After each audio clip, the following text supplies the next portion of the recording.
जय हिंद दोस्तों। सच्ची घटना।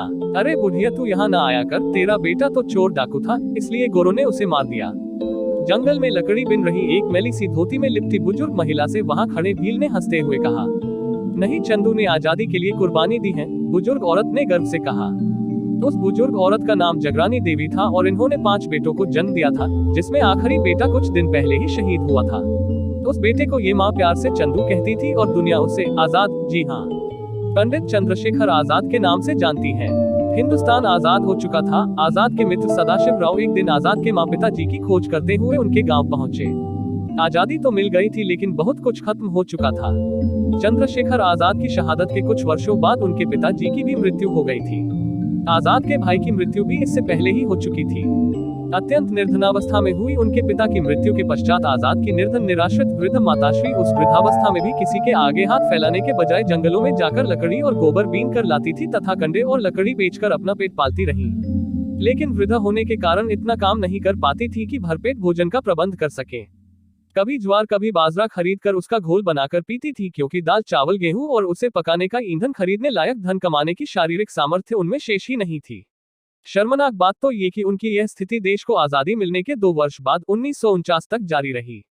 चंद्रशेखर आजाद जी को दिए गए अपने एक वचन का वास्ता देकर सदाशिव जी उन्हें अपने साथ अपने घर झांसी लेकर आए थे, क्योंकि उनकी स्वयं की स्थिति अत्यंत जर्जर होने के कारण उनका घर बहुत छोटा था। अतः उन्होंने आजाद के ही एक अन्य मित्र भगवान दास माहौर के घर पर आजाद की माताश्री के रहने का प्रबंध किया था और उनके अंतिम क्षणों तक उनकी सेवा की। मार्च 1951 में जब आजाद की मां जगरानी देवी का झांसी में निधन हुआ, तब सदाशिव जी ने उनका सम्मान अपनी मां के समान करते हुए उनका अंतिम संस्कार स्वयं अपने हाथों से ही किया था। आजाद की माताश्री के देहांत के पश्चात झांसी की जनता ने उनकी स्मृति में उनके नाम से एक सार्वजनिक स्थान पर पीठ का निर्माण किया। प्रदेश की तत्कालीन सरकार प्रदेश में कांग्रेस की सरकार थी और मुख्यमंत्री थे गोविंद बल्लभ पंत ने इस निर्माण को झांसी की जनता द्वारा किया हुआ अवैध और गैरकानूनी कार्य घोषित कर दिया। किंतु झांसी के नागरिकों ने तत्कालीन सरकार के उस शासनादेश को महत्व न देते हुए चंद्रशेखर आजाद की माताश्री की मूर्ति स्थापित करने का फैसला कर लिया। मूर्ति बनाने का कार्य चंद्रशेखर आजाद के खास सहयोगी कुशल शिल्पकार रुद्र नारायण सिंह जी को सौंपा गया। उन्होंने फोटो को देखकर आजाद की माताश्री के चेहरे की प्रतिमा तैयार कर दी। जब सरकार को ये पता चला कि आजाद की मां की मूर्ति तैयार की जा चुकी है और सदाशिव राव, रूपनारायण, भगवान दास माहौर समेत कई क्रांतिकारी झांसी की जनता के सहयोग से मूर्ति को स्थापित करने जा रहे हैं, तो उसने अमर बलिदानी चंद्रशेखर आजाद की माताश्री की मूर्ति स्थापना को देश, समाज और झांसी की कानून व्यवस्था के लिए खतरा घोषित कर उनकी मूर्ति स्थापना के कार्यक्रम को प्रतिबंधित कर पूरे झांसी शहर में कर्फ्यू लगा दिया।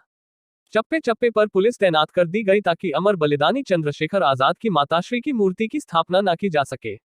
जनता और क्रांतिकारी आजाद की माता की प्रतिमा लगाने के लिए निकल पड़े।